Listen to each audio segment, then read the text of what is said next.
Hello भी दोस्तों, क्या हाल चाल है आपके। आज मैं आपको एक ऐसे साइंसदान के बारे में बताऊंगा जिसका नाम था मैक्स प्लैंक।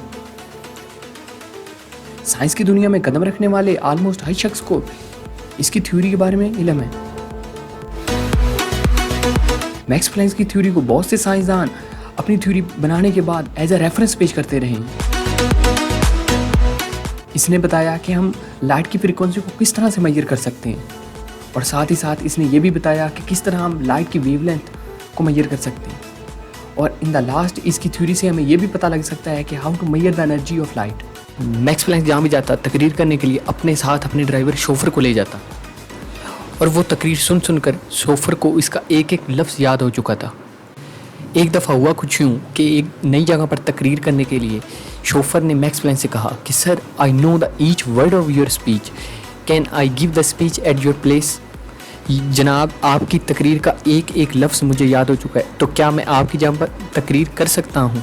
तो लोग चूँकि मैक्स प्लैंक को उस जगह पर नहीं जानते थे, तो मैक्स प्लैंक ने कहा कि ठीक है शोफर, तुम मेरी जगह पर तकरीर कर सकते हो।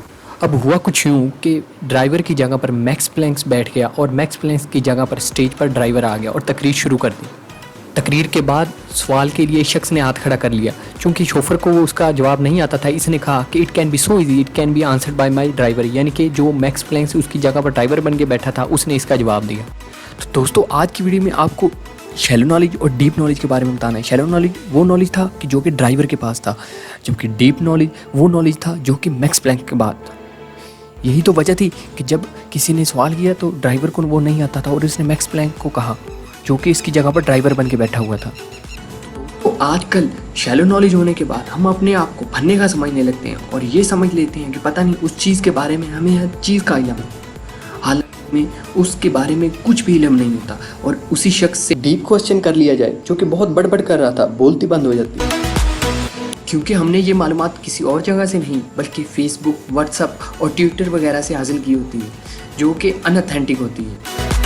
इसके बारे में मुझे फिलोसोफर का एक कॉल याद आ गया, Having a little knowledge is more dangerous than the no knowledge। इसका मतलब ये हुआ कि अगर आपके पास कम इल्म है तो वो आपके लिए इतना खतरा नहीं है कि जितना आपके पास इल्म है ही नहीं।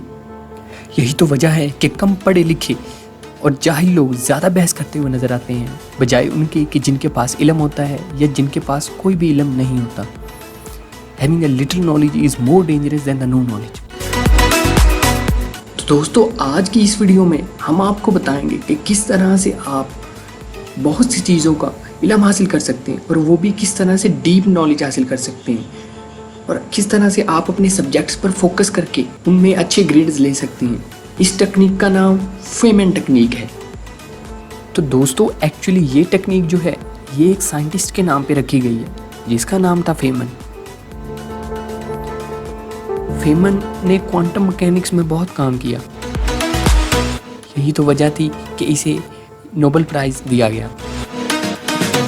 इसके बारे में मशहूर ये है कि जब भी उसे किसी चीज़ की समझ नहीं आती थी तो इसे वो अपने नोटपैड पर लिख लेता था, और इसका डीप नॉलेज हासिल करने के लिए कई दिनों और कई घंटों तक पे सर्च करता। तो दोस्तों, क्या आप इस टेक्निक के बारे में जानना चाहते हैं? तो टाइम वेस्ट किए बिना और स्टार्ट करते हैं।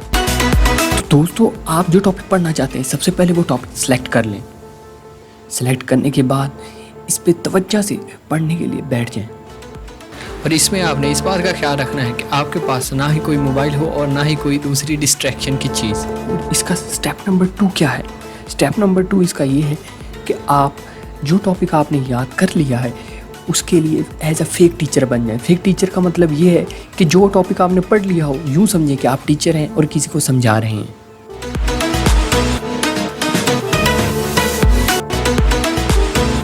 और इसके आखिर में जो आप टॉपिक याद कर लें, फिर इसके पिक्चर्स और फार्मूलाज को ड्रा करके देखें, आपकी अंडरस्टैंडिंग में और इजाफा हो जाएगा। तो दोस्तों, फेमन टेक्निक के कुछ बेनिफिट्स भी हैं। नंबर 1 आपको बेनिफिट ये होगा इसका कि आपके कॉन्सेप्ट जो हैं, जो कि आपको परेशान कर रहे थे, वो आपके क्लियर होते चले जाएंगे। नंबर 2 आपको बेनिफिट ये होगा कि आपका सेल्फ कॉन्फिडेंस बूस्ट अप कर जाएगा। और नंबर 3 इसका फ़ायदा आपको ये होगा कि आप इस टॉपिक को किसी भी जगह, इवन कि ये आपकी क्लास या कोई भी जगह हो सकती है, आप इजीली एक्सप्लेन करने के काबिल हो जाएंगे।